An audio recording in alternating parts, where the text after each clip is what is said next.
잠언의 뒤를 이어서 바로 뒤에 나오는 거의 뭐 한 세트라고 볼 수 있는 이 전도서 말씀을 좀 볼까요? 우리 코헬렛이라고 이야기를 해요. 전도서를. 유명한 말이죠. 근데 이게 이제 사람을 지칭하기도 해요. 그래서 회중 앞에서 말하는 자, 또 지혜자라고도 할 수가 있는데 이것을 코헬렛 들어보신 적 있을 겁니다. 그 어원은 모으다에서 왔어요. 이걸 70인역이나 영어 성경에는 에클레시아테스라고 해서 뭐 집회, 회중 이런 의미를 가지고 있습니다.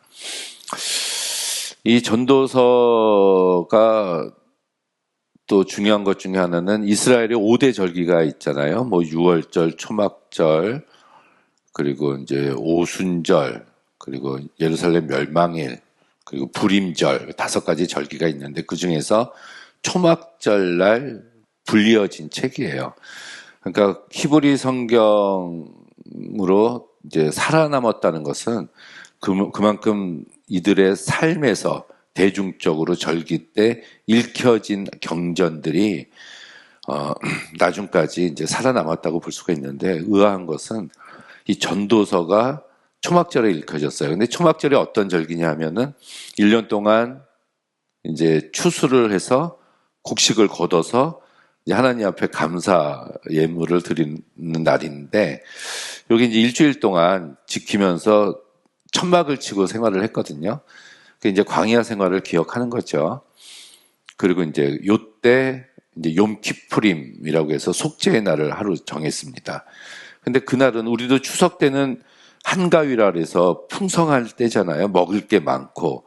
근데 오히려 그럴 때 또 교만해질 수가 있죠. 가진 게 많고 먹을 게 많아지는 풍족한 그 시기에 이 눈에 보이는 이 모든 것들이 사실은 헛되고 오로지 저분만이 헛되지 않은 분이시다. 이런 말씀을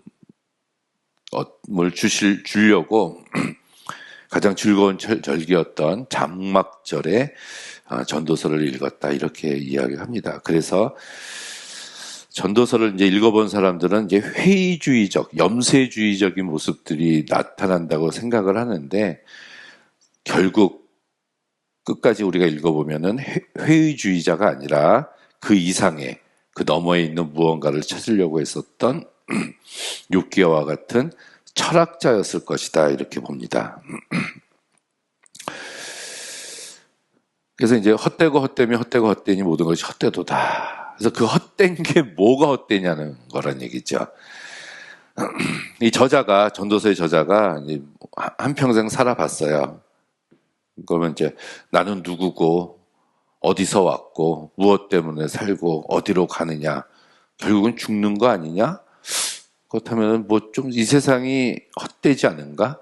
이런 인간의 실존 문제에 대해서 그렇다면 이것이 무엇인가라는 이성적인 해결을 시도한 저자가 결국은 하나님을 믿는, 하나님을 신뢰하는 그 신앙 안에서 그 모든 인간 실존의 문제가 해결이 가능함을 깨닫게 되는 과정을 설명한 책. 그래서 결론은 마지막에 나온다. 볼 수가 있습니다. 이 헛되다가 엠프티니스, 그러니까 공허함이에요. 공허함, 빈 공간. 또 meaninglessness라 해서 이제 의미가 없음. 이렇게 뜻을 가지고 있는 헛된, 공허하고 의미가 없다는 요 단어가 40여 회나 이렇게 사용이 됐습니다. 그래서 이 헛되다라는 말을 조금 더 살펴보면은 이 세상에서, 이 땅에서 야망과 욕구, 충족, 비전, 어떤 꿈을 둔 인생은 궁극적으로 허무하다, 의미가 없다. 이런 메시지가 있고요. 세상적인 목적은 모두 무의미하고 좌절할 운명에 빠진다. 세상적인 욕망의 추구는 행복이 보장될 수 없다. 이게 다 헛되다는 얘기예요. 세상적인 것들이. 그리고 어떤 덧없는 인생들은 전능하신 조물주와의 관계를 가짐으로 생의 중요성을 가질 수 있다. 결국은 이제 하나님을 만나야 된다는 얘기죠. 그래서 소망을 이 세상에 두지 말고 하나님께 두어라. 인생의 최고 목적과 행복은 하나님을 경외하고 순종하는 것. 이게 이제 기록 목적이에요. 헛되다라는 것은 세상 것이 헛되다라는 것이고, 오직 하나님 안에서 신실한 신앙만이 하나님을 경외하고 순종하면서 사는 삶, 그 삶이야말로 헛되지 않은 삶이다는 얘기를 아주 길게 한 겁니다. 길게. 1장부터 한번 좀 볼까요? 이 전도자가 코헬렛, 이 전도자가 사람이 수고하고 애쓰 모든 것들은 헛되다 이렇게 노래를 합니다. 열심히 이 세상에서 수고해서 무언가를 획득하고 만들었는데 돌아보니 헛된 거다. 새 것은 하나도 없다. 지혜도 슬픔을 더할 뿐이다. 사용할 가치가 없다. 그러니까 지혜를 많이 얻는다고 해도 헛되다. 그래서 생을 즐겨보려고 건축도 해보고 과수원도 재배해보고 이제 돈도 많이 쌓는 듯 여러 사업도 해보고 첩도 많이 두어봤는데 영원한 가치가 없더라. 지혜가 좀 좋긴 한데 지혜로운 자도 죽고 어리석은 자도 다 죽더라. 수고하고 얻은 바가 결국에는 수고하지 않은 자에게 돌아가게 되고 그래서 나에겐 슬픔이 더 온다. 세상을 살다 보면 시기 질투가 있고 인간의 역사는 생사고락과 애증의 역사가 계속되는데 왜 이런 인간의 삶이 계속 이런 일들이 벌어지는지 그 목적을 알 수가 없다. 사람이 짐승보다 나은 게 하나도 없더라. 다 똑같이 짐승도 사람도 죽어서 흙으로 돌아가게 된다. 이게 지금 전도서의 이런 내용들이에요. 그래서 오히려 이 세상에 나와서 온갖 고생을 하면서 사는 것보다 아예 태어나지 않는 자가 더 복이 있다. 이건 욥이 한 고백하고도 똑같죠. 성공하면 이웃들이 막 나를 시기한다. 그렇다고 일을 하지 않자니 그건 또 미련한 짓이지 않냐. 전도서 4장의 내용입니다. 관리의 부정과 부패가 항상 있으니까 별로 놀라지 말아라. 세상의 사람들은 욕심이 끝이 없다. 그러면서 이제 노동자는 잠이 달고 부자는 불면증에 시달리게 된다. 이런 얘기도 나오고요. 태어날 때 가지고 태어난 것이 없으니까 죽을 때도 당연히 이제 빈손으로 가게 된다. 오래 살고 가족이 많은 것이 좋기도 하지만 가난이 닥쳐오면 이 좋은 것들도 이제 오래 사는 것도 고통이고 가족이 많은 것도 부담이 된다는 거.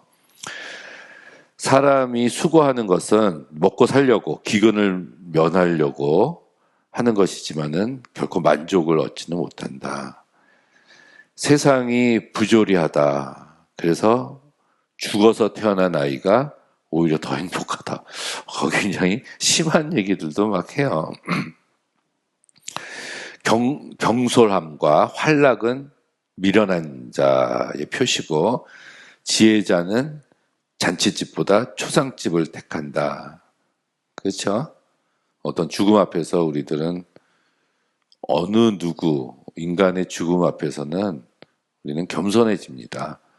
거기 가서 뭐라고 할 수는 없어요. 구원 받았네, 구원 못 받았네, 천국 갔네, 못 갔네, 이런 판단을 누가 합니까?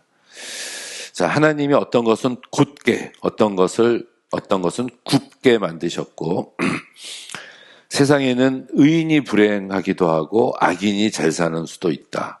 이 전도서에 이런 말이 나오거든요. 근데 다른 말씀에는 항상 의인은 번영하고 잠언에도 악인은 망한다니까 그 말씀만 믿고 우리가 하나님 말씀 그 말씀만 믿고 난 의인이니까 잘 살아야 되는데 왜 삶이 이렇게 고통스러워 그러는데 전도서에 이런 말씀이 있어요. 세상에는 의인이 불행하고 악인이 잘 살 수도 있대요. 악한 여인에게 음란한 여인에게 잡히는 것은 죽음보다 무섭다. 이런 거. 악인이 경건한 자와 같이 하여 칭찬을 들을 수 있지만 오래가지 못한다. 이제 드러난다는 얘기죠. 악인이 잘 되고 의인이 못 못되는 일도 있으니까 이 세상은 무의미한 세상이다. 악인이 못되고 의인이 잘 돼야지 의미 있는 세상인데 그렇지 않다는 거예요. 이게 맞지 않아요? 세상에 이렇게 보면은 저 사람은 악인 쪽이 가까운데 왜 저렇게 잘 살지? 이런 거. 그래서 그냥 먹고 마시고 즐겨라. 인간 생애, 삶의 수수께끼는 우리가 쉽게 풀 수가 없다. 뭐 자포자기예요. 결국은 구장에서 죽는 것이 사는 것보다 낫다. 뭐 그런 말이 있죠. 죽는 게 이 세상에서 제일 좋은 것은 죽는 것이다. 그것보다 더 좋은 것은 태어나지 않는 것이다. 이런 말. 산 자에게는 희망이 있지만 죽은 자에게는 아무것도 없기 때문이다. 자, 10장에 보시면 나라의 행복과 불행은 흔히 그 왕과 대신에게 달렸다. 우리나라도 그런 것 같아요. 이게 참 지도자가 굉장히 중요합니다. 지도자. 근데 그 지도자를 뽑는 것은 또 선거권을 가진 사람들이잖아요. 결국은 자기 책임이에요. 게으른즉 지붕이 내려앉고 나태한즉 비가 샌다. 잠언 말씀 같죠? 먹고 마시는 무의미한 인생이 아니라 그 일을 거룩하게 여겨서 감사하는 생활을 해라. 이제 10장부터 이제 조금씩 감사해라는 말이 등장을 합니다. 자, 생을 취하고 기회를 잡되 우유부단하지 말아라. 앞일을 모르니까 선택의 모험이 있다. 캄캄한 날이 많을 테니까 아름다운 빛을 즐겨라. 그러나 행한 일로 하나님의 심판을 받을 줄 알라. 하나님의 존재는 확실하다. 이제 하나님 쪽으로 이제 조금씩 가고 있습니다. 그래서 이제 마지막 12장까지 있거든요. 12장에 보면은 우리가 이제 잘 아는 말씀이죠. 젊음이 다하기 전에 창조주 하나님을 기억하라. 그러니까 지금까지 이제 세상에 있는 모든 것들은 다 헛되다고 얘기를 해놓고 마지막에 헛되기 때문에 하나님만 헛되지 않다는 얘기를 하고 있는 거예요. 인간의 삶에서 부귀는, 부요함은 날개가 달렸고 날아간다는 얘기입니다. 권세는 한여름밤의 꿈에 불과하다. 10년을 가지 못한다는 얘기가 있죠. 100년을 산다고 해도 짧은 인생. 그대의 위대한 희망도 잿불처럼 사라지고 그대의 까무러치는 행복도 허무로 끝나고 불행은 오래간다. 세상 인생 이런 것들은 허무하다는 얘기예요. 결국 인간의 마음속에 공허함이 있다면 아직도 무엇을 찾고 있는 증거인데 그 부족한 것을 외부에서 찾아올 수 없다. 돈으로도 안 된다는 얘기예요. 어떤 지식으로도 안 되고요. 권력으로도 안 돼. 외부의 어떤 것으로도 인간 마음속에 있는 공허함을 채울 수 없다는 얘기입니다. 만족과 위안을 아무리 찾아서 헤매도 그걸 메워주지 못해요. 결국 하나님의 능력으로서만 이 헛된 것을 충족시킬 수 있다. 하나님을 경외하며 성실하게 살아가는 것보다 중요한 일은 없다. 자, 저도 이제 곧 60인데 인생을 한 60년 살았는데 모든 사람들이 그렇죠. 이제 70이 되고 80이 되고 자기 삶을 이렇게 되돌아보면은 그동안에 삶에 대해서 후회하지 않고 사는 사람들은 아무도 없을 거예요. 우리가 후회하지 않고 살 수 있는 유일한 한 가지 방법은 하나님을 믿는 신앙과 믿음 안에서만 우리의 만족감 이런 것들이 해결될 수가 있습니다. 근데 이것을 너무 60, 70, 80에서 늦게 깨닫는 게 문제예요. 그래서 젊음이 다하기 전에 그래서 빨리 늙기 전에 하나님을 깨달아라. 하나님을 알아라. 는 말씀이 이제 여기서 나온다라고 볼 수가 있겠죠. 그래서 염세주의자, 회의주의자들은 하나님을 부인하고 하나님이 그 문제를 해결해 줄 수 있는 분으로 믿지 않아요. 그렇지만 여기 있는 코엘렛 전도자는 세상의 일은 모두 회의적이지만 모든 것은 하나님께 달려있다라는 위대한 고백을 한 게 전도서입니다. 인간의 회의론, 염세론 그 너머에 하나님이 계신다는 것. 또 죽음에 대해서 좀 얘기를 해요. 두려워하지 말아라. 죄악시할 필요도 없다. 생명 있는 모든 것은 다 죽습니다. 그래서 그 앞에서 우리가 겸손해지는 거예요. 그래서 죽음은 우리 모두에게 주어진 운명이고 하나님께서 예비한 곳입니다. 예비한 곳으로 가는 거예요. 죽음을 피할 사람은 아무도 없습니다. 그 다음에 하나님께로 우리가 돌아간다는 그런 믿음과 신앙 안에서 이 세상을 사는 거죠. 그래서 전도자는 이 모든 것을 시도해본 장본인이며 경험을 고백하고 있다. 그래서 전도서의 저자가 누구죠? 우리가 뭐 솔로몬이라고 뭐 전통적으로 이야기를 하고 있는데 젊어서 아가서를 쓰고 또 뭐 처첩을 1000명을 두고 이렇게 호화롭게 살다가 말년에 죽기 전에 솔로몬이 전도서를 썼다. 이렇게 유대인들의 전통에는 그렇게 이야기를 합니다. 너무 좋죠? 지 하고 싶은 대로 다 살다가 마지막에 깨달아서 하나님 앞에 갔다. 참 그래요. 보통 사람들은 세상 일에 얽매여서 힘들게 살아가야만 해요. 사실 우리 삶은 힘들어요. 저도 힘듭니다. 이제 그다지 행복하지 않아요. 정말 하나님이 없으면 순간도 살 수 없을 것 같습니다. 이 세상에 소망을 두지 말아라. 그냥 겸손히 하나님 뜻에 따라서 살면서 그때그때마다 주어진 여건에 즐거워하고 만족하면서 사는 것이 이 전도서에서 말하고 있는 이 삶의 의미라고 이렇게 이야기를 합니다. 이 구약에 있는 말씀들이 이제 율법서 같은 경우는 아주 명확해요. 나 외에 다른 신을 섬기지 말아라, 뭐 도둑질하지 말아라, 이렇게 명확한 명령어로 존재하는 말씀들도 있는데 어떤 욥기나 시편이나 이런 잠언 전도서 같은 말씀들은 이 지혜 문학이라고 제가 말씀드렸잖아요. 우리가 생각을 좀 많이 해야 되는 그런 책들이에요. 근데 참 이런 것들이 구약성경 39권에 포함됐다는 게 저는 굉장히 놀랍습니다. 우리의 경전은 그냥 율법만 있는 게 아니에요. 그래서 구약의 세계는 굉장히 다양합니다. 그래서 이게 열려 있어요.